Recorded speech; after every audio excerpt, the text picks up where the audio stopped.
Hello friends, आज की इस वीडियो में हम स्ट्रिंग्स के फंक्शंस और मेथड्स को समझेंगे। इससे प्रीवियस वीडियो में मैंने आपको string index, string slices, traversing और स्ट्रिंग्स के ऑपरेशंस एक्सप्लेन किए थे। अगर आपने ये वाली वीडियो नहीं देखी है तो राइट साइड में आई बटन पर क्लिक करके ज़रूर से देख लीजिए।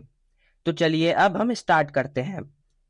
अब हमारा पहला स्ट्रिंग का फंक्शन है लेन फंक्शन। लेन फंक्शन से हम किसी भी स्ट्रिंग की लेंथ निकाल सकते हैं, मतलब उस स्ट्रिंग के अंदर टोटल कितने कैरेक्टर्स हैं। जैसे मेरे पास एक वेरिएबल है a और उसकी स्ट्रिंग वैल्यू है प्रोग्रामिंग। फिर मैंने प्रिंट स्टेटमेंट के अंदर लिखा लेन और ब्रैकेट्स में a और फिर प्रोग्राम को रन किया तो देखिए हमारा आउटपुट 11 आ रहा है। मतलब प्रोग्रामिंग में टोटल 11 कैरेक्टर्स हैं। अब हमारा नेक्स्ट मेथड है कैपिटलाइज। कैपिटलाइज से हम स्ट्रिंग के पहले कैरेक्टर को कैपिटलाइज कर सकते हैं। जैसे मैंने लिखा a डॉट कैपिटलाइज फिर प्रोग्राम को रन किया तो देखिए हमारा प्रोग्राम रन हो गया है और प्रोग्रामिंग का p भी कैपिटलाइज हो गया है। अब हमारा नेक्स्ट मेथड है काउंट। काउंट मेथड से हम किसी भी स्ट्रिंग में से उसके सब स्ट्रिंग के अकरेंसेस को काउंट कर सकते हैं। जैसे मैंने लिखा a डॉट काउंट और ब्रैकेट्स के अंदर डबल इन्वर्टेड कॉमास में लिखा m और फिर प्रोग्राम को रन किया तो देखिए हमारा आउटपुट 2 आ रहा है, क्योंकि प्रोग्रामिंग में 2 बार m है और m हमारा सब स्ट्रिंग है। अब हमारा नेक्स्ट मेथड है फाइंड। फाइंड मेथड से हम किसी भी स्ट्रिंग में से सब स्ट्रिंग को फाइंड कर सकते हैं। फाइंड मेथड हमें सब स्ट्रिंग का इंडेक्स रिटर्न करता है।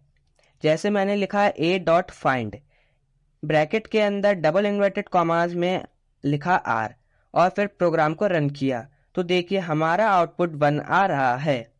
प्रोग्रामिंग में सबसे पहला r फर्स्ट इंडेक्स पर है। फाइंड हमें सबसे पहले आने वाले सब स्ट्रिंग का इंडेक्स रिटर्न करता है। अब हमारा नेक्स्ट मेथड है इंडेक्स। इंडेक्स से हम किसी भी स्ट्रिंग में से सब स्ट्रिंग का इंडेक्स फाइंड कर सकते हैं।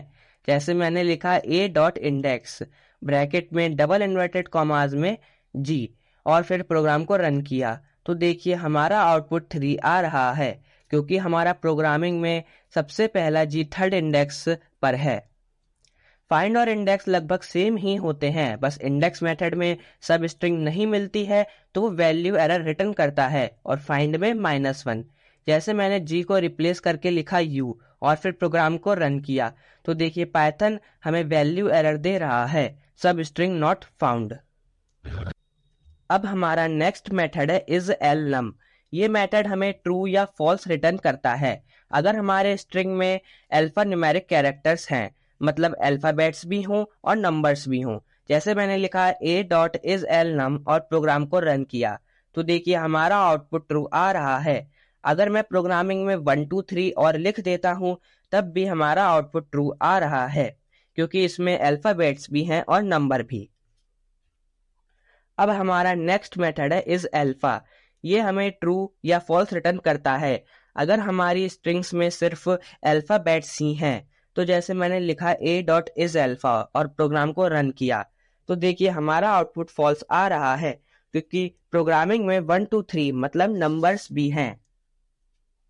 और अगर मैं 1 2 3 को रिमूव कर देता हूं और फिर प्रोग्राम को रन करता हूं तो देखिए हमारा आउटपुट ट्रू आ रहा है। अब हमारा नेक्स्ट मेथड है isDigit। ये मेथड भी हमें ट्रू या फॉल्स रिटर्न करता है अगर हमारे स्ट्रिंग में सिर्फ डिजिट्स हों। जैसे मैंने लिखा a डॉट isDigit और प्रोग्राम को रन किया तो देखिए हमारा आउटपुट फॉल्स आ रहा है, क्योंकि a में सिर्फ अल्फाबेट्स ही हैं। अगर मैं प्रोग्रामिंग को रिप्लेस करके 1 2 3 लिख देता हूं और प्रोग्राम को रन करता हूं तो देखिए हमारा आउटपुट ट्रू आ रहा है। अब हमारा नेक्स्ट मेथड है isLower। isLower भी हमें ट्रू या फॉल्स रिटर्न करता है अगर हमारे स्ट्रिंग में सारे कैरेक्टर्स लोअर केस में हैं। जैसे मैंने लिखा a डॉट isLower और प्रोग्राम को रन किया तो देखिए हमारा आउटपुट ट्रू आ रहा है। अब नेक्स्ट मेथड है isUpper। इज अपर भी ट्रू या फॉल्स रिटर्न करता है अगर हमारे स्ट्रिंग्स में सारे कैरेक्टर्स अपर केस में हैं। जैसे मैंने ए डॉट इज अपर लिखा और प्रोग्रामिंग को कैपिटल लेटर में कर दिया, तो देखिए हमारा आउटपुट ट्रू आ रहा है। अब हमारा नेक्स्ट मेथड है इज स्पेस। ये मेथड भी हमें ट्रू या फॉल्स रिटर्न करता है अगर हमारी स्ट्रिंग में सिर्फ वाइट स्पेस ही हो। तो जैसे मैंने प्रोग्रामिंग को रिप्लेस करके स्पेस लगा दिया और फिर लिखा ए डॉट इज स्पेस और फिर प्रोग्राम को रन किया, तो देखिए हमारा आउटपुट ट्रू आ रहा है। अब हमारा नेक्स्ट मेथड है लोअर मेथड। इस मेथड से हम स्ट्रिंग को लोअर केस में कन्वर्ट कर सकते हैं। जैसे मैंने लिखा ए डॉट लोअर और फिर प्रोग्राम को रन किया, तो इसने प्रोग्रामिंग का कैपिटल पी को स्मॉल पी में कन्वर्ट कर दिया। अब हमारा नेक्स्ट मेथड है अपर मेथड। अपर मेथड से हम स्ट्रिंग को अपर केस में कन्वर्ट कर सकते हैं। जैसे मैंने लिखा ए डॉट अपर और फिर प्रोग्राम को रन किया, तो देखिए हमारे प्रोग्रामिंग अपर केस में प्रिंट हो गया है। अब हमारा नेक्स्ट मेथड है स्टार्ट विद और एंड्स विद। ये मेथड भी हमें ट्रू या फॉल्स रिटर्न करते हैं अगर हमारी स्ट्रिंग स्टार्ट या एंड होती है गिवन सब स्ट्रिंग से। जैसे मैंने लिखा ए dot starts with double inverted commas में प्रो और प्रोग्राम को रन किया, तो देखिए हमारा आउटपुट ट्रू आ रहा है क्योंकि हमारा प्रोग्रामिंग प्रो से स्टार्ट हो रहा है। फिर मैंने लिखा ए dot ends with double inverted commas में ING और प्रोग्राम को रन किया, तो देखिए हमारा आउटपुट ट्रू आ रहा है क्योंकि हमारा प्रोग्रामिंग ING से एंड हो रहा है। अब हमारा नेक्स्ट मेथड है इज टाइटल। ये मेथड भी हमें ट्रू या फॉल्स रिटर्न करता है अगर हमारे स्ट्रिंग में सारे वर्ड्स के पहले लेटर कैपिटल में हों। मैंने ए वेरिएबल में लिखा प्रोग्रामिंग इन पाइथन और सब वर्ड्स के पहले लेटर कैपिटल कर दिए और प्रिंट स्टेटमेंट में लिखा ए डॉट इज टाइटल और प्रोग्राम को रन किया, तो देखिए हमारा आउटपुट ट्रू आ रहा है। अब हमारा नेक्स्ट मेथड है टाइटल। ये मेथड हमारे स्ट्रिंग को टाइटल केस में कन्वर्ट कर देता है, मतलब ऐसी स्ट्रिंग जिसमें सारे वर्ड्स के पहले लेटर कैपिटल होते हैं। तो मैंने ए वेरिएबल में स्ट्रिंग के लेटर्स को कैपिटल से स्मॉल कर दिया और फिर प्रिंट स्टेटमेंट में लिखा ए डॉट टाइटल और फिर प्रोग्राम को रन किया, तो आप देख सकते हैं कि हमारा स्ट्रिंग का टाइटल केस वर्जन आ रहा है। अब हमारा नेक्स्ट मेथड है रिप्लेस। रिप्लेस मेथड से हम ओल्ड सब स्ट्रिंग को न्यू सब स्ट्रिंग से रिप्लेस कर सकते हैं। जैसे मैंने लिखा ए डॉट रिप्लेस, फिर हमें अपनी ओल्ड सब स्ट्रिंग एंटर करनी होती है, तो मैंने डबल इन्वर्टेड कॉमास में लिखा MING।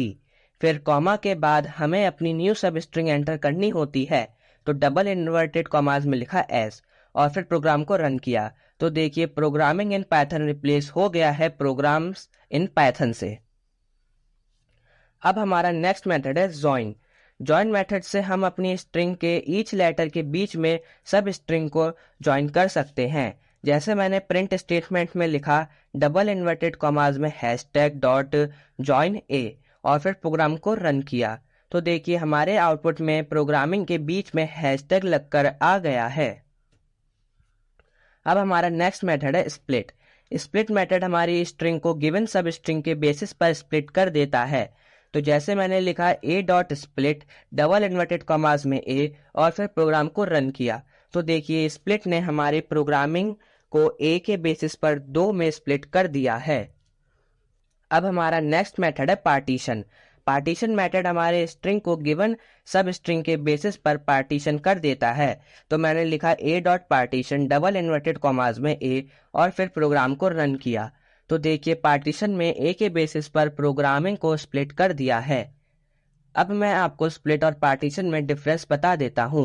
स्प्लिट मेथड से हम कितने भी ऑकरेंसेस को स्प्लिट कर सकते हैं, लेकिन पार्टीशन में सिर्फ फर्स्ट ऑकरेंस को ही स्प्लिट कर सकते हैं।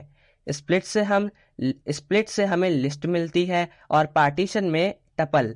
स्प्लिट में हमारा सेपरेटर मतलब ए नहीं आता है, जबकि पार्टीशन में सेपरेटर भी इंक्लूडेड होता है। अब हमारा लास्ट मेथड है एल स्ट्रिप, आर स्ट्रिप और स्ट्रिप मेथड। एल स्ट्रिप हमारा लीडिंग या लेफ्ट मोस्ट वाइट स्पेसेस को रिमूव कर देता है। आर स्ट्रिप हमारा ट्रेलिंग या राइट मोस्ट वाइट स्पेसेस को रिमूव कर देता है और स्ट्रिप सारे वाइट स्पेसेस को रिमूव कर देता है। तो जैसे मैंने प्रोग्रामिंग के पहले और बाद में 2 स्पेसेस लगा दिए और फिर मैंने लिखा a.l स्ट्रिप, फिर प्रोग्राम को रन किया तो देखिए प्रोग्रामिंग में से लेफ्ट वाला स्पेस रिमूव हो गया है। फिर लिखा a.r स्ट्रिप और प्रोग्राम को रन किया तो देखिए हमारा राइट वाला वाइट स्पेस रिमूव हो गया है। फिर मैंने लिखा a.strip, फिर प्रोग्राम को रन किया तो देखिए हमारे सारे वाइट स्पेसेस रिमूव हो गए हैं। तो दोस्तों इस वीडियो में हमने स्ट्रिंग के सारे मेथड्स और फंक्शन को कवर कर लिया है। अगर अब भी आपके मन में कोई डाउट हो तो आप मुझसे कमेंट सेक्शन में भी पूछ सकते हैं। दोस्तों अगर यह वीडियो आपको अच्छा लगा हो तो वीडियो को लाइक कर दीजिए और चैनल को सब्सक्राइब कर दीजिए। अब हम मिलते हैं अपनी नेक्स्ट वीडियो में।